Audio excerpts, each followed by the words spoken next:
Hi. Hello. How you doing? Good. You? Good, good. Making sure my camera here. Can you hear me fine? Yeah. All good. Sweet. Sweet. No, I always just have to check because there's always some sort of technology problem, you know? Yeah. Yeah. Did this, I had no lights on. My power went out like right before. Oh, really? Black. Yeah. I was like trying to get the window light. Yeah. Sweet. Well, it's funny, before you came on, I actually was just telling someone in the comments that I'm actually doing this from my work right now. Oh, really? Yeah, because some of the I planned this before the lockdown in Ontario got rescinded. So I was like, crap, I have to do some of these from work now. But I work at a jam space, so it's all good. Yeah, it's okay. Yeah. So I guess to start things off, how you been? How's things been for you guys over the past few months? It's been pretty good. Like, we've been jamming as much as we can, like, because it's been off and on with restrictions and stuff. So, we had like a complete lockdown for, I don't know, over a month or whatever. So we kind of had a little blah period, but yeah, we've been practicing like crazy. We have a whole new album written, so we're going to the studio soon. So we're excited about that. Sweet. Yeah. Yeah, I was sorry. We're pretty pumped about that. Yeah, that's actually one of the things I was gonna touch on was I've seen a few updates from you guys about a new album. So how has that been coming together? Well, we've been working on it for a while because we've had the time to work on it. So we've just kind of been like slowly picking away at it. But it'll be nice to finally have like a full length out because people keep harassing us. But no, it's been good. It's been nice to have the time to like fully work on it. You know, it's not like we're rushing everything else, but like we know that we can really pick apart every piece of it right now. So yeah. Oh yeah. Yeah, it's that's been the one upside I think during this whole time, is that it's just been time that everybody can like focus on like at least like the recorded side of things. So because there's no deadlines and there's no like, oh, we have to play shows to promote it, you know. So it's been great. I mean, it hasn't been great, but it's been great for that side of things, you know. Exactly. I think like that's the only good thing to really come out of it. Yeah, pretty much. And even with us, like as you know, we had two members leave in April last year, and literally the first like I think 6 months of the whole COVID thing was literally just us trying to find new people and not posting anything, which honestly wasn't that good of an idea, but it was just such a shock at the time, you know. But at least you had time to like get those members all caught up and everything during this. Yeah, and I can't wait for people to hear them because they're both incredible. We have Nice. our new guitar player Forrest. He's actually never been in a band before, but the dude's an absolute prodigy. Like he plays like Jeff Loomis. It's nuts. I'm excited to see that then. Interesting. Yeah. So I guess a good thing to start off with is before I get into the actual meat of the conversation, I just want to let everybody know who's watching. If you have a question for myself or Krista, please put them in the comments and we'll get to them. So I guess to start things off, your guys' EP, Wings of Agony. Holy shit, you guys got some good reception on that. So how has that been in terms of like how you guys, like, were you expecting the kind of reception you got? You know, you got all those views on YouTube and you got all these people buying stuff, you know, from your merch. So were you guys expecting that at all, or? We were not really expecting it, but we were hoping for it, you know? Like everyone, they put out an album and they hope that it's gonna like get a lot of attention and it's gonna do really well, but like you have no idea how people are gonna take it, right? So Yeah. in the back of our heads we're like, please. It honestly, the amount of views on the Wings of Agony video on YouTube is insane. That blew our minds. Like, Yeah. that alone blew our minds. It like completely, yeah. Yeah, that was I was like when you guys posted about that, I was like shocked because I hadn't seen a band from at least the Ontario scene get that much attention in such a short amount of time. I think most of us were like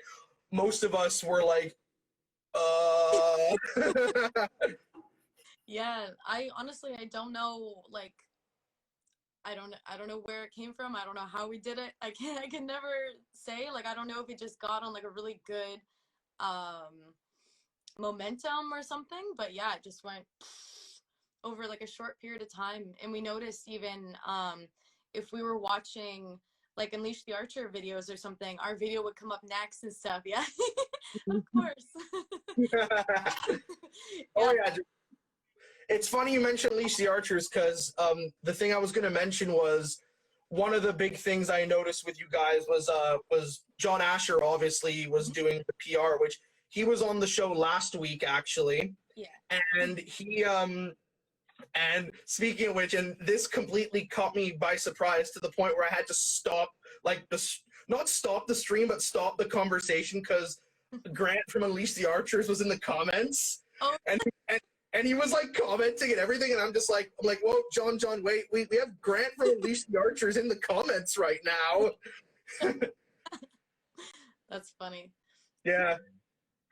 Well But yeah, no. So oh, I see. Speaking of your video, I see Joe's in the comments right now. Hello, Joe. What's up, Joe? Happy birthday. Oh yeah, happy birthday! It is his birthday today, right? Or was it yesterday? I think it was.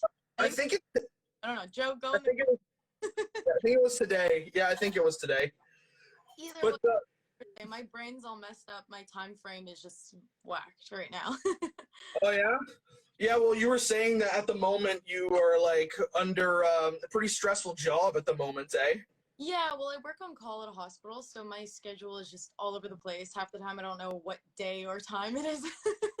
So yeah. a few birthdays and a few things by accident, not on purpose, but like my brain's been everywhere. That and practicing, writing, trying to get everything ready for the new album. It's just been a whirlwind. Oh yeah, and yeah, Joe just responded. Yep. Oh yeah, happy birthday, Joe from the boys in Kylik. Oh hey Kylik, what's up guys? It's been a while. Oh. And yes, today Nathan, our old drummer, is here. What's up, bud? And yeah, so I guess one thing I wanted to touch on, just I guess for the meat of this conversation, because you mentioned you're balancing your time with your work schedule and also writing too, and that time you guys have a new album. Since we're both vocalists, I'm very curious about this kind of thing. Is I know from your past two EPs you guys done, a lot of your lyrical inspiration is very sort of, correct me if I'm wrong, it's very like mental health based or very kind of life based and very motivational. Yeah. And I was gonna ask, will the stuff on the new album be the same? Will be similar? And what do you like? How do you get the inspiration to talk about the certain things you talk about in each song? Yeah, it's like all of my lyrics are incredibly personal, just because like the only way to really relate to your songs is to pull like from within, you know, otherwise you don't really have a connection to them. Yes, the new album is going to be personal as well, but also taken from perspective of others than me, like just viewing other people, how they live their life kind of thing as well. But yeah, it's all coming from in here basically. Yeah, I've gone through a lot of mental health issues or like mental illness. I've struggled with it myself. So, I mean, it's definitely something that's always on my mind. It's something that like fuels my writing. It's like therapeutic in a way, you know? Yeah. Sometimes I've woken up in the middle of the night and I'm like writing something, or I can't sleep and I'm writing lyrics or something like that. So yeah, I find that's like the best way for me to, one, write a song that's going to connect to other people, and two, like kind of give me free therapy at the same time. Yeah, that's incredible. I love that because just a quick aside, but DBC Dead Brain Cells, one of my favorite thrash bands, in the comments right now. Hey guys, it's been a while since we played with you. but yeah, no, it's funny you mentioned that, because I don't know. I remember this was like almost maybe the first week that the lockdown happened. There was actually, I saw a post on Facebook, and I'm pretty sure it was actually from you. Mm-hmm. And it was, I think you shared like a meme or something, or not really like a funny meme, but one of those like inspirational memes. And looking back on it now, it actually stuck with me a lot just because of how true it was. I think you posted something about how during this time we're all gonna have to confront really like parts of ourselves that we either didn't want to before or too afraid to. And it's true, because that's why I found like your lyrics great, because I kind of never experienced it before until, as I said, that first 6 months of the lockdown. Not only was we were like trying to find members, but I kind of went through a bit of a depression, because I like didn't want to do anything. Didn't do anything musically. I was very snappy with all my friends and all that. And then whenever something like that happened, I always thought back to that thing I saw you post. I'm like, oh shit, it's happened to me. So yeah, no, so that's why. Go on, sorry. Oh yeah, no, and since then, even though our stuff has been mainly like, typical power metal, fantasy, and all that, some of the newer stuff actually is kind of drawing more inspiration from personal stuff, because it has to. I find as vocalists, we need to do that at least a little bit to exercise our demons, 100%. Yeah. Well, especially as artists too, I feel like people who are interested in art, they always have these, I don't know, inner demons, so to say. Oh yeah. Go hand in hand, But yeah, we all have our and I find, especially as vocalists, we all have our like insecurities, like for me it was, and prime example is when we played with you guys last, I freaking woke up with a cold that day and I couldn't sing, and it sucked. And that's when I find that since we have such a delicate instrument, we're constantly like kind of being really hard on ourselves.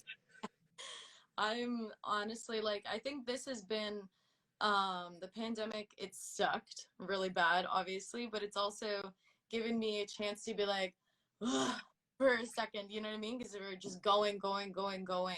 And I was so stressed out, especially like vocally too, because I was going through a lot with my voice, with like false chord screaming, especially like I've had a lot of sinus issues and stuff like that. So I had to completely stop false chord screaming, and now I'm doing fry screaming. But during the pandemic, I had to relearn how to sing. So oh really? So that has been very stressful, and my brain has been crazy. So this new album is going to sound pretty different vocally. Oh, great. Well, that actually is a good segue into something else I was going to touch on, is about the vocals, because that's sort of the same thing that happened with me, is that I've had to relearn a bunch of the stuff I usually do. And even though I don't really growl, I had to, like, back before the pandemic happened, I actually found out that I had something like vocal edema or something, which is why, like, for most of 2019, I couldn't sing like I usually do.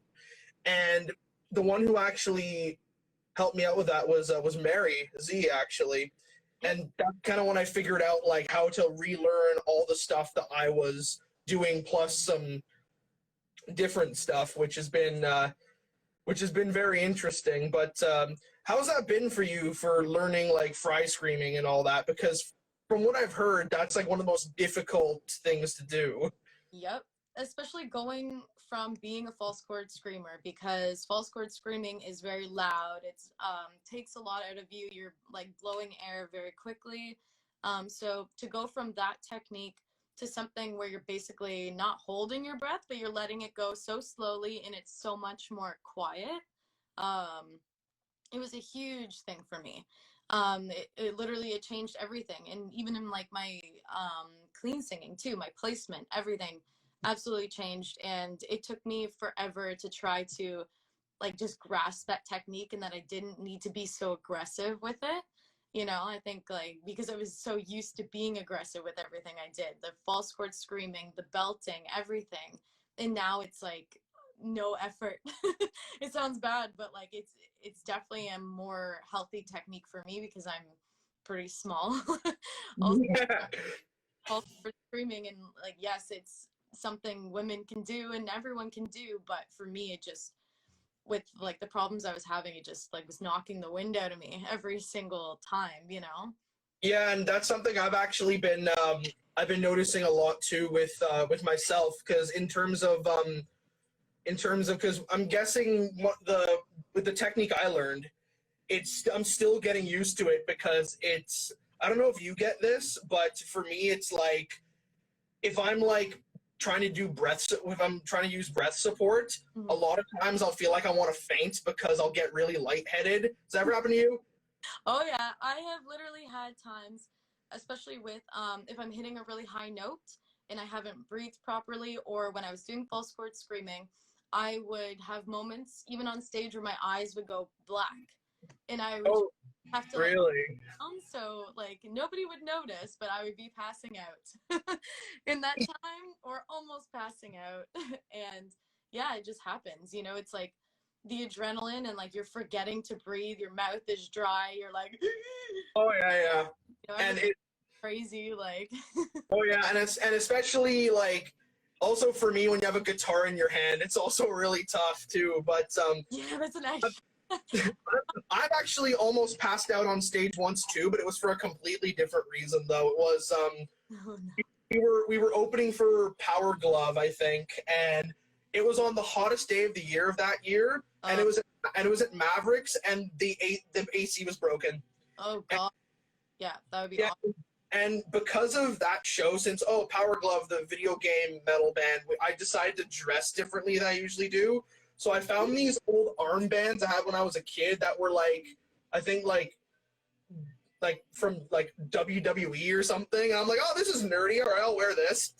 And I think during the last song, I literally like, it was so hot in there with all this different getup that I had. I was this close, like literally last note of the song, I put my guitar down. I said like, guys, can you please just pack up for me this one time? I'm about to like, and I think I remember just going right to the back afterwards, and just I think fully clothed, just water all over me because I was so close. It was just Well, like not only that, but it just knocks the wind out of you. As soon as you get off stage, it's just like you like gave it your all, and you get off, and you're like, ugh. yeah. It's like I don't know. You have this huge adrenaline rush, and then it's just gone. This Yeah. body just drops. You're like, oh my god. And usually as the singers, we're usually the ones who talk to everybody afterwards, you know. Yeah. So it's one of those things that like it. I remember Mary in one of my vocal lessons put it best. She pretty much said, "We all do this because we love to sing, but being the lead singer is the fucking worst. It sucks a lot of the time. We do it for that one little bit. We're like, okay, we're on stage or we're recording, and then everything else just freaking is just pain after that." It's so true. It's like sometimes I'm like, why am I doing this to myself? Oh yeah, because I love to sing. It's so like it's such a weird cycle, you know. But then it's like every moment leading up to that is just stress. Oh yeah, yeah. I actually tell me if you feel the same way. I actually get more stressed recording than being on stage. Yep. Uh, Yep. Well, I think yeah. in the studio, like they get super stressed out because you're under the microscope. You don't have your band there. Like if you make like a wonky note or something, Yeah, if you make a mistake, yeah. you know. But like when you're in the studio, all the pressure's on. For one, you're paying for it too, so you want to. Yeah. And two, it's just like, oh god, do I really sound like that? It just really like it kind of messes with your mind a little bit because you aren't used to hearing yourself that clearly, you know. For the longest time, I think before, like when we first started, I remember hearing myself and I'm like, that's what I sound like. Oh. But I think one thing that like is important is the I think I heard I think I heard it was, I forgot who said this, but even though it's tough, I find that in some way, shape, or form, you gotta at least try to be your own favorite singer. You know what I mean? Like, sort of like, you gotta, I find that, like, it's, you have to, like, try and learn to like your voice at some point and do what you can to make it sound good to you. Because I still think my voice, I don't like the tone of my voice when I sing, but I try and do things in the studio to make it be like, okay, yeah, that I like that. I like that. So Yeah. that's why with all these vocal lessons and in a lot of our new stuff that's coming out soon, by the way, we're doing, I've been experimenting with, like, mixed voice and lots of, like, Blind Guardian-esque vocal layering, because my naked voice, usually I just don't like it, because I'm just like, yeah, this will sound way cooler if I put something else underneath it or something else over top of it. I think most vocalists have that issue where they're like not overly fond of their voice. It's like listening to yourself when you're on the phone, you can hear your voice echoing. You're like, oh yeah, like that's like awful to my ears, you know. But yeah, because I still have those moments too where I'm like, ooh, I don't like that. Like I thought I liked that, but I really don't like that. yeah. Then I also have moments where like our songs will start up in the car or something, and it'll be like low, and I'm like, oh man, like she's got a good growl. And I'm like, oh shit, that's me. Like I'm like half paying attention. It's like our own stuff, and I'm like, oh, hey. Yeah, sweet. Yeah. So I guess adding on to that, you were mentioning the you like sort of relearning and learning a bunch of different techniques and learning how to sing. So aside from fry screaming, what are some of the other things you've been learning, and who is your teacher? Because I know a while back you and me talked a bit about our vocal coaches, and I remember I had Mary and you had Melissa Cross, and it's has it still been the same, or have you branched out to other people? Yeah, I actually well, I've done all of Melissa Cross's classes, and I also like I message her like every so often, like text message her and tell her like, oh, like here's a video from today, and like this is my like update for you in fry screaming, and this is my update for this, and then she'll text me back like, oh, try this and that. So she's still kind of like coaching me along the way. I did go for a lesson with Mary Z, and she's friggin' awesome as well. Oh yeah. Then I kind of just like learned the rest on my own, and like all the placement just came naturally. Once again, I had the time to kind of focus on it, and it was weird. Once I got the fry screaming down, my placement for everything else was way better. I don't know. Oh, yeah? I think like my breath support was way better because it has to be with fry screaming. Otherwise, you can't make the noise. Yeah.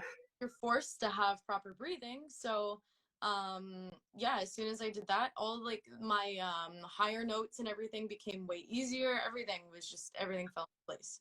It was awesome. Yeah. I find that, and if there's any vocalists in the chat right now, then just, if you haven't, please get a vocal coach, because it actually, like, for me, it was like, all the stuff that Mary taught me, it was literally like, sort of why didn't I think of that? Because, and after you learn from them, I found it was the same thing, that everything just kind of came more naturally, because before that, as I said, during most of 2019, live at least, I couldn't do the power metal screams. I couldn't do them like at all. And I found out later that the way I was doing them before wasn't proper, and it was really bad.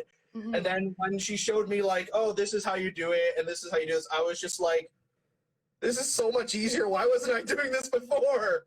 Well, like you're listening to your favorite artist and you're hearing what they're doing and you're trying to mimic it, but you're not, it's like you're hearing it, but you're not feeling it, you know? And that's like the Cross teaches, she's like, don't listen to the note, feel the note, be the note. Otherwise, like, don't listen to yourself. The second you listen to yourself and try to hear what it sounds like, you're going to mess up. You're going to stop breathing. You're going to stop all that. But if you are just being in the moment and being the note, feeling it, then you'll nail it every time. Yeah, and I find that it's the same way in the studio, because I'm sure, like, there are times when I think you may have talked about this before, just like when we're talking at shows or whatever, is just when you get inside your own head, it's because like when that happens, and I find it happens to me more when I'm recording than live, but when you're recording and then you're like, oh, in your head, oh, this take's going really good. As soon as you hear that little voice, you're going to fuck up. Oh, every single time. Or you think that it's a really good take because you went like all the way into it and blah, blah, blah, and then it just like sounds like crap. Oh my god, that's another thing I've actually discovered because of the pandemic. A lot of our new material we actually had to record from our homes actually, because all four of us, except for our drummer, but that's a different story.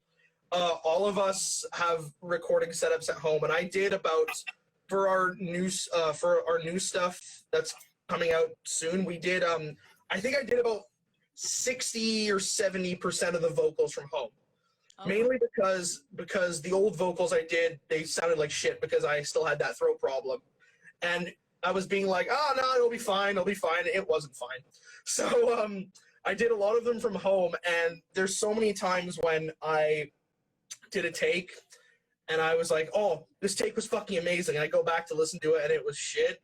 And then there's other times when I thought the take was okay. I'm like, that was all right. But then I listen back to it, I'm like, oh, that's actually how it's supposed to be. Okay, next. Yeah. You know what I find funny is usually like when we're recording stuff, because we have a setup in our jam space where we can do like live off the floor because we all have so we just record everything and all of our demos are recorded in there. I found like when I was just not even trying on the first take to do the vocals, that's when they sounded the best. And then when I tried to mimic it after, it was just like it's so crazy. Yeah, no, and that's just really, that's one of the things I'm sure all of us singers, I've even heard stories of like people who are like sort of like pro doing this, and it's one of the worst things is when you're trying to sound like your heroes, you know. It really sucks, you know. And I guess that's why like for years I was trying to sing like Rob Halford, and that's why it didn't work, you know.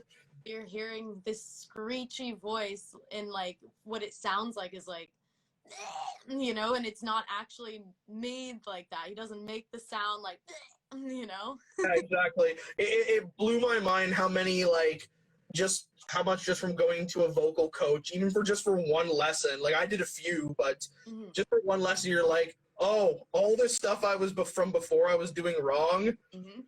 Because that's another thing that I found is that, well, not enough people say this, but I feel as though like you should find a teacher that's more gauged to your style of singing. Because I had a vocal coach when I was first started when I was in high school, and love her to death, but she like kind of didn't understand the kind of vocals I wanted to do, and a lot of the techniques she taught me didn't really work for me, I guess, you know. So yeah, and a lot of it, like, because the same thing was with me as well that happened to you. I had an awesome vocal coach, but yeah, she just didn't understand the screaming, and she just didn't know how to like teach me something like that. To her it sounds like I don't know what's going on here, and I don't know how to tell you to do this properly, you know, and I can't really teach you any further from here. But and also I find with those kinds of lessons,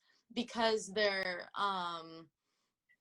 I don't know, they're not really out of the box. It's more like technical and stuff. And like I find with Melissa Cross and even Mary Z as well, they are very down to earth, and they explain things in such a weird way that makes sense. I know. Like they make you envision everything. Because like with singing everything, you need to be able to picture it and to feel it. And people don't realize that. It's very like mental, physical, everything. Yeah, like I think the big thing for me, and I think when I did lessons with Mary, this was like the first kind of thing I learned was tone placement. And that was that's such a basic thing, but when I actually learned how to do it, I was like, oh shit. Like, so obviously, you know, the belting, you have to, it's like use your cognitive thought to have if you're belting, goes like this, and if you're doing mixed up here and opera kind of off the top of your head. And when I tried that, I was like, oh my god, wow, why wasn't I doing this? Yeah, instruments and everything in here, and you're like, ah, your head feels like it's gonna explode. It's amazing. Oh yeah, exactly.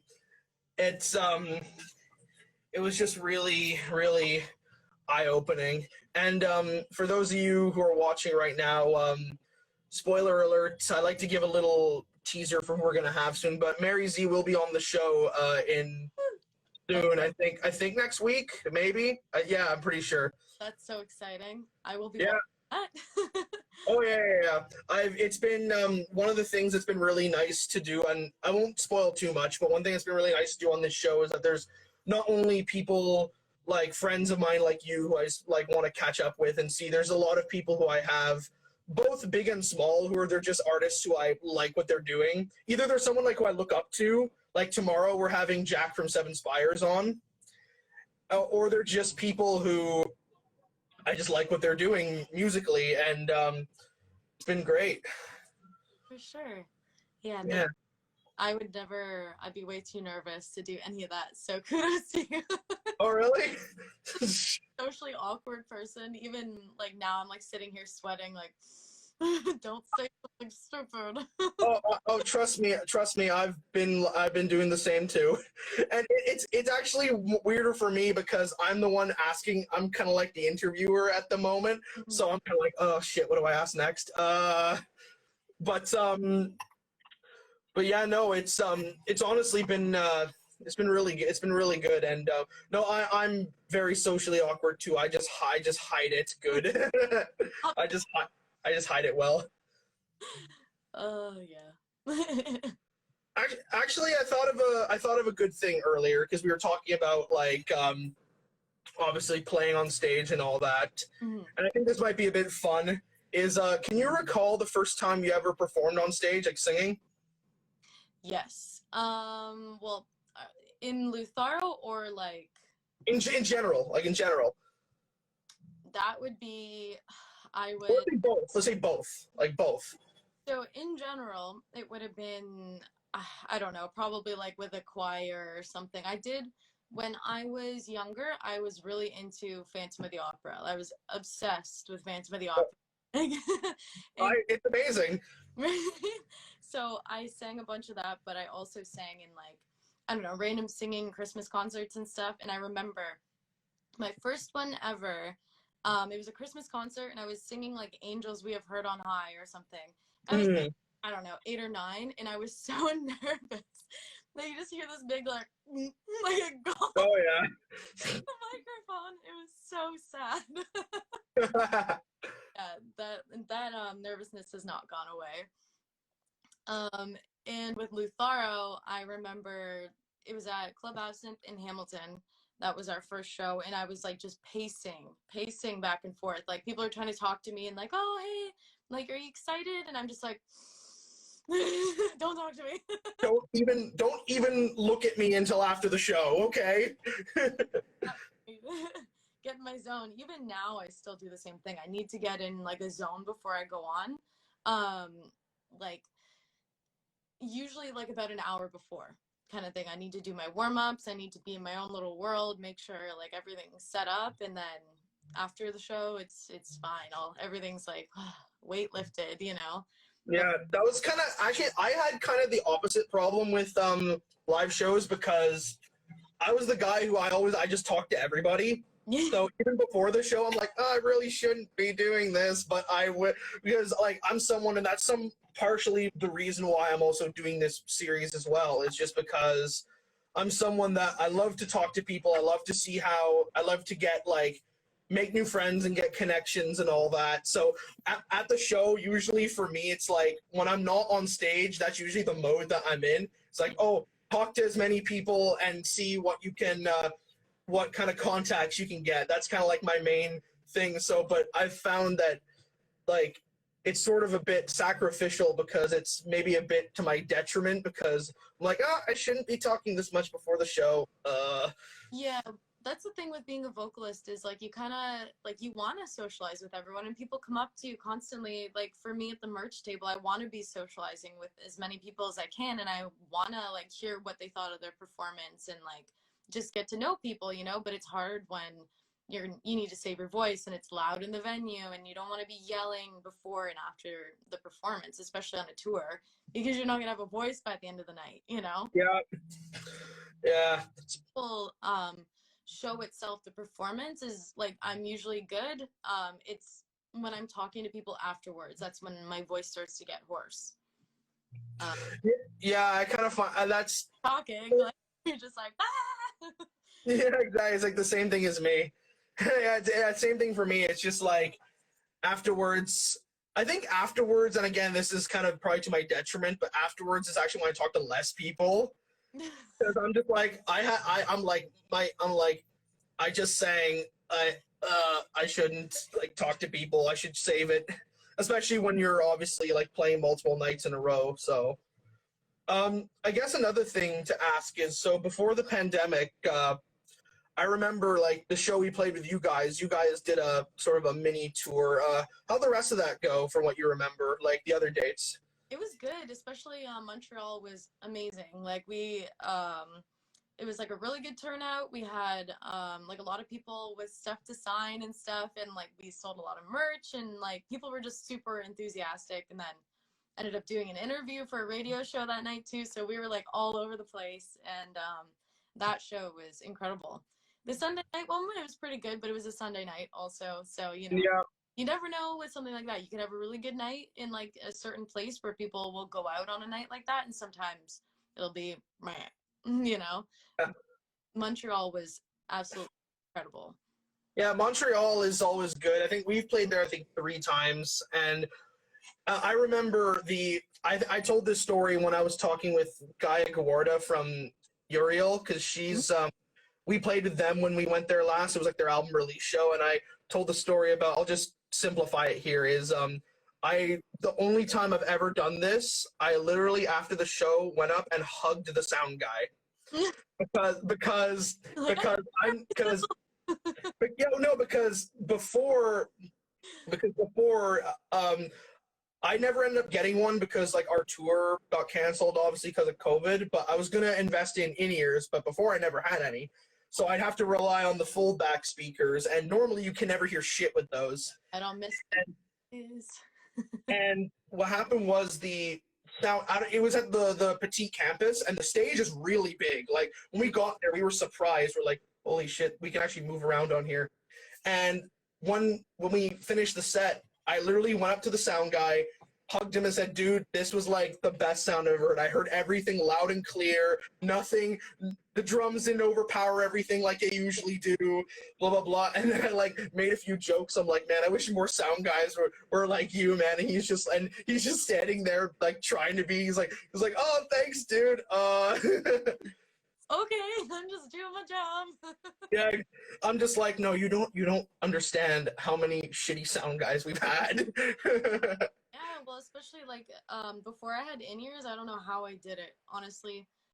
They have saved my life because you never know what you're gonna get. Every single night, you have no idea if you're gonna be able to hear yourself, and especially clean singing, like screaming, you can kind of like you can feel it, and you don't need the pitch or whatever, but with clean singing, and especially like really all over the place clean singing, it's very difficult. You don't want to be screaming over everyone too, you know, because it's like your first instinct is to scream over everyone when you can't hear yourself. Oh yeah. You know?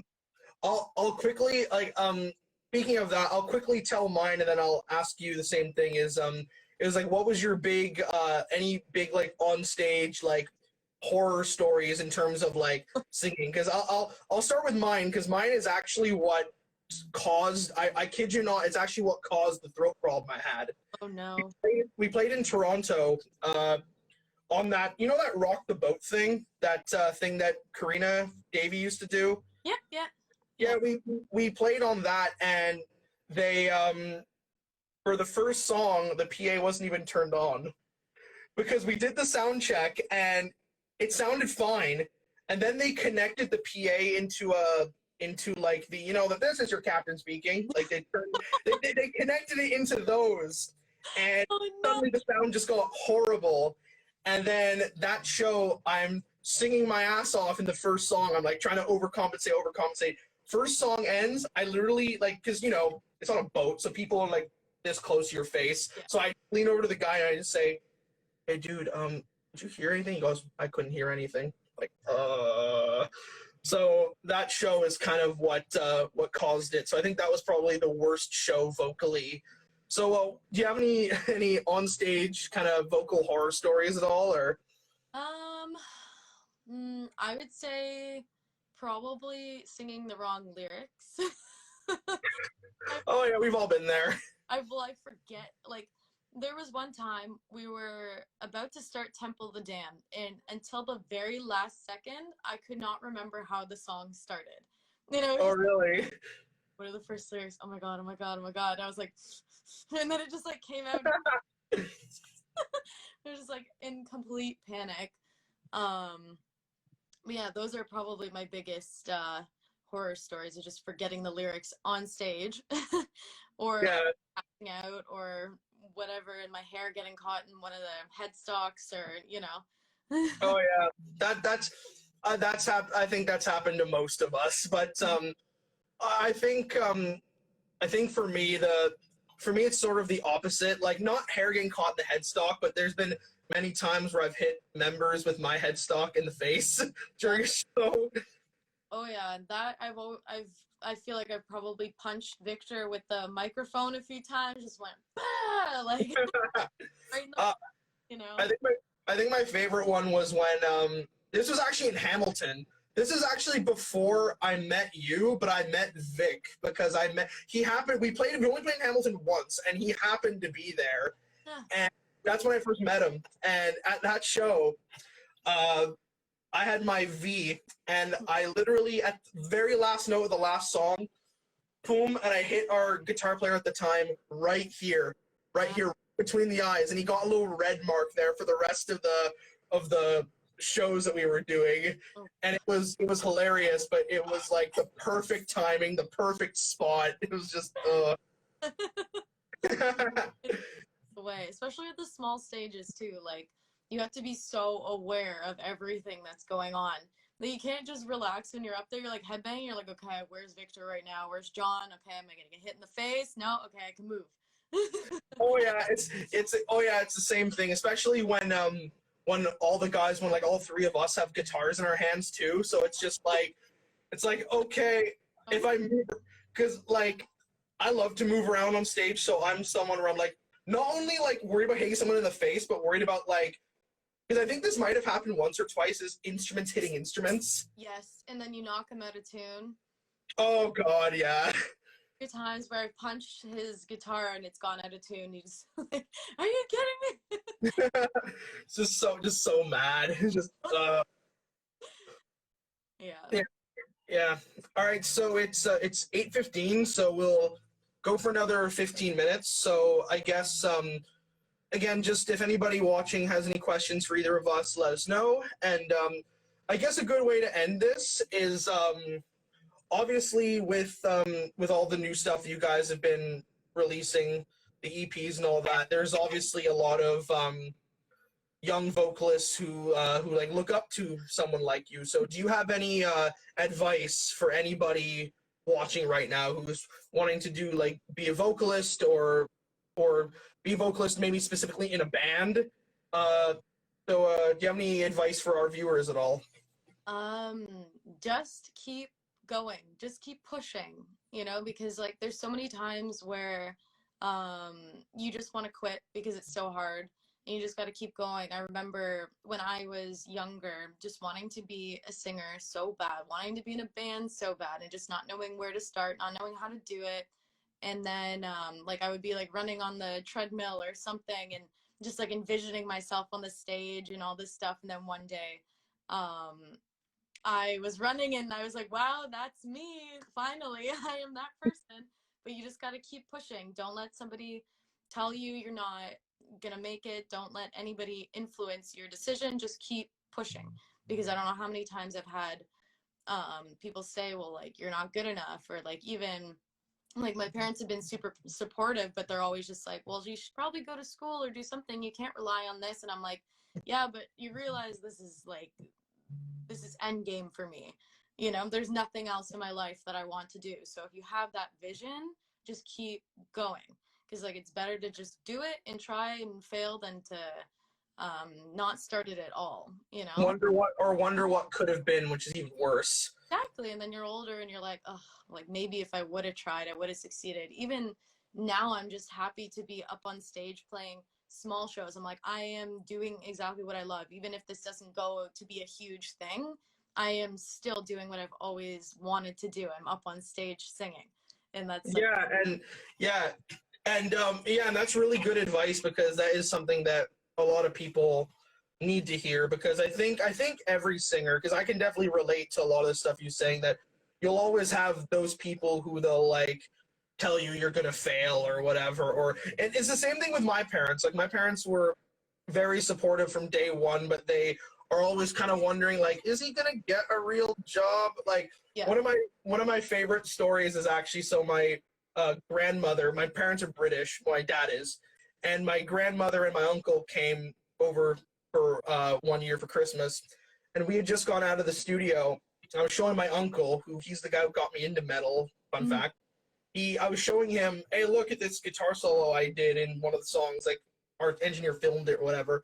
And my grandmother literally looks over, kind of snarls, and goes, have you ever considered being a fireman or a police officer? And I said, no. And she goes, well, you ought to get a real job, make money. I'm like, thanks, Nan. Big one, yes.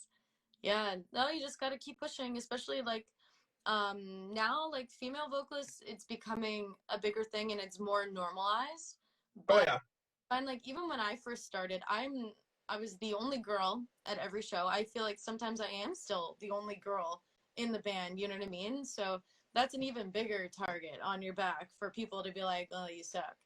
You know, like, stop trying. You know, you're not tough enough. You're not heavy enough. You're not anything, you know? Like, it's just, bleh, just quit while you're ahead, you know? Yeah. Also, we have a few comments. Oh, from your bandmates. Will Lutharo's drummer ever grow hair? I'm scared they're putting. Oh, you can't see. Oh, you can't. Oh, sorry. Wait a minute. Sorry, my friend tried to call me right now.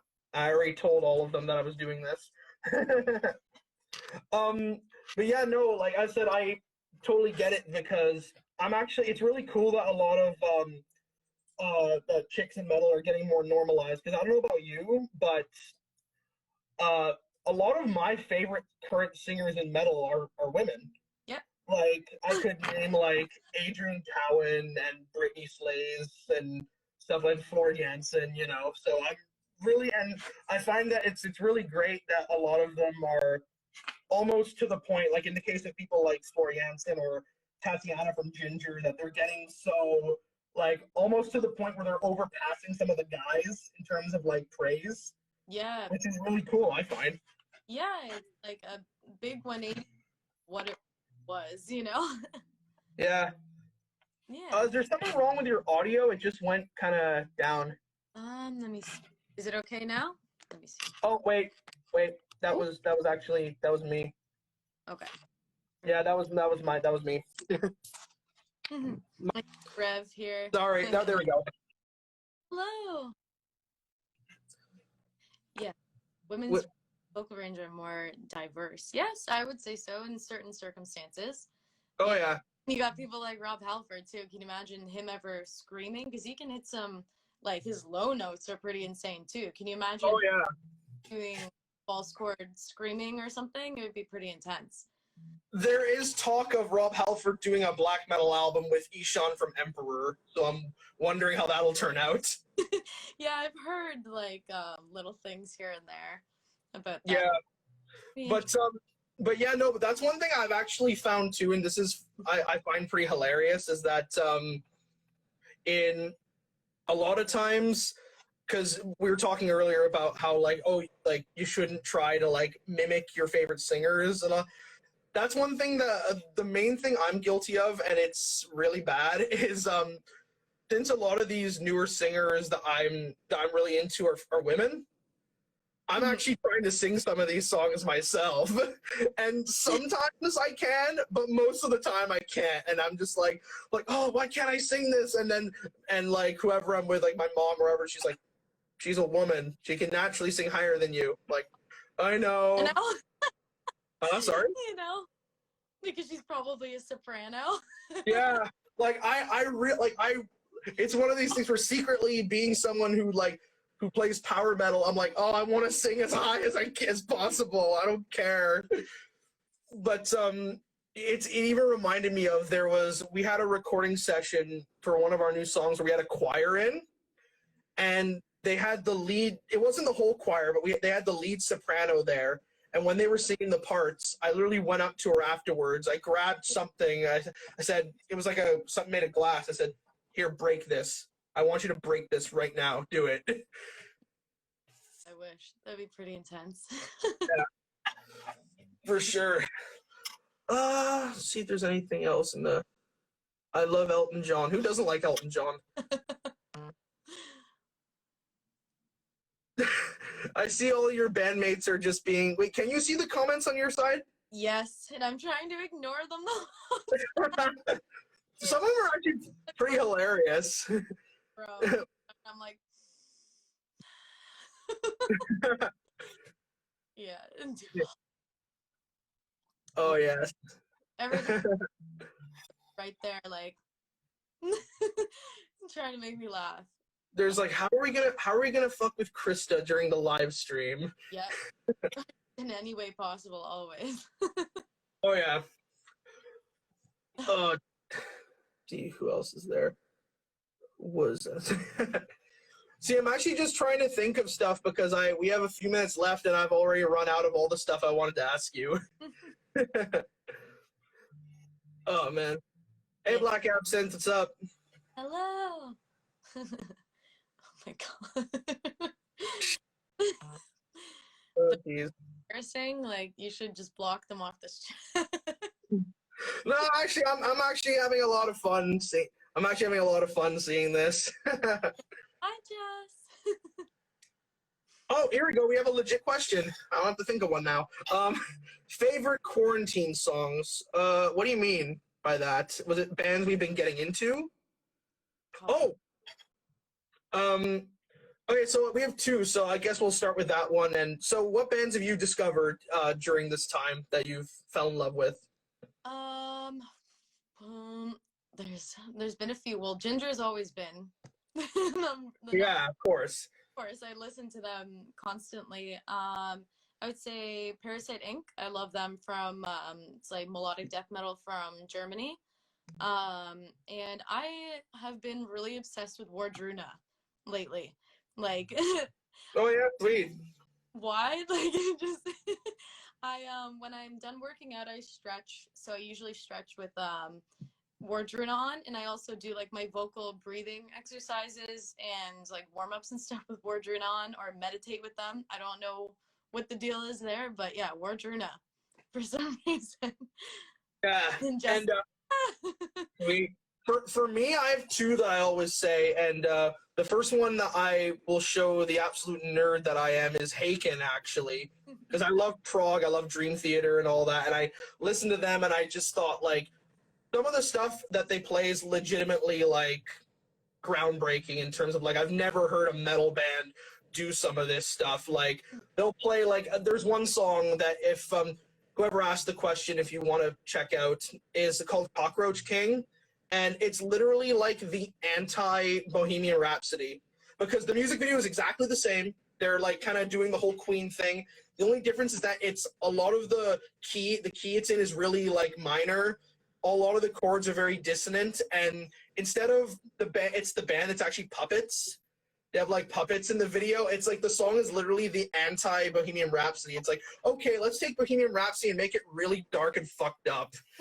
And I guess the other one would be the Agonist, actually, because they're a band that I slept on for years, and we had the opportunity to open for them a few times, but we never could because we always had something else going on. But yeah, no, I just completely fell in love with Vicky's voice throughout this entire thing, and I've bought like all their stuff, and so yeah, and Vicky grown hugely as a vocalist. Like, her fries screams have come like such a strong like way, you know, she first started the band, she's developed such an amazing technique along the way. Like her voice has just like changed so much. It's insane. Yeah. All right. So Radio Reverend has 2 questions actually. So the first one is, how'd you hear about each other's bands? Oh, this is a funny story. Yeah. I don't know if you want me to tell it but Same story you're thinking of. you think you do? Yeah. It was because I found your guys' very first music video that isn't on YouTube anymore. Lilith. Yes, Lilith. Because people thought that our bands were the same because the name. Yeah. Oh God. Yeah, it's like people thought our bands were the same. I remember we played in Kingston once, and one of the guys from the band saying, "Hey, I saw you guys in Oshawa," and I'm like, "We've never played Oshawa." And then he's like, "Oh, who am I thinking of?" Then I'm like, "You're thinking of Lutharo." Yeah, and well, the way I found out about you guys was that video, and at our show in Hamilton, I met Victor, and I recognized him mainly because he had like the Lutharo hoodie on, or like a shirt or whatever. I said, "Hey, you're from Lutharo. I liked your guys' video from Lilith," and that's kind of where it started. And then we planned to play a show together, and we brought you guys to Ottawa for the first time. And yeah, so I guess that's kind of how we found out about each other, was people mixing up our 2 bands. Pretty much, yeah, that's the story behind it all. Oh yeah, and his second question is, oh wait a minute, his second question is, oh, well, never mind. Duval just is just. Where's the other actual question? Here it is. Chat. Here we go. Yeah, Radio Reverend says, what are the top local bands you guys like to play with? Do you want to go first, or? Yeah, it's been such a long time since we played shows. We would generally like play with a lot of the same bands. Like we were playing with a lot with like Raider, APOC, played a lot with Sledgehammer when they were still together, which we're good friends with all of them, by the way, too. So they're like our top ones. My top like local band that we haven't played with, I would have to say, is Johnny No Cash, though. Oh yeah, they're cool. Yeah. I think for us would be the one I always say is Infrared. Infrared, they're like sort of like the quote unquote local legends here. I didn't mean to quotes that. I'm not making fun. They're like one of those bands that they kind of were a band back in the 80s. Mm-hmm. Then they broke up, and then years later, like, hey, want to get back together? Yeah, all right. And now they've been releasing all the songs that they wrote from back in the day. It's all really great stuff, and I'd argue, like, and I've heard their old stuff, and I'd argue the songs they've written now are better than their old stuff. And in terms of other local bands, like Scepter is another big one for us because we're like the only 2 power metal bands in the city. And the Aphelion and Sinful Ways, those are kind of our usual go-tos. Even though we're not the same genre, we're all kind of like Lycanthro, Sinful Ways, and Scepter. All 3 of us are all like really good friends in outside of music. So that's kind of like our core kind of. Oh, and Sovereign Council too, obviously. Yes. And so all those are like, because hell, we played our best show we've ever played with Sovereign Council. So was that the Ailstorm show? Oh no, Unleash the Archers. Unleash the Archers. That's what I meant to say. Sorry. I don't know Yeah, that was probably the best show we've ever played, I think, and it was with them. So they're good. But in terms of local bands we've never played with, I don't know, because we played with most of them.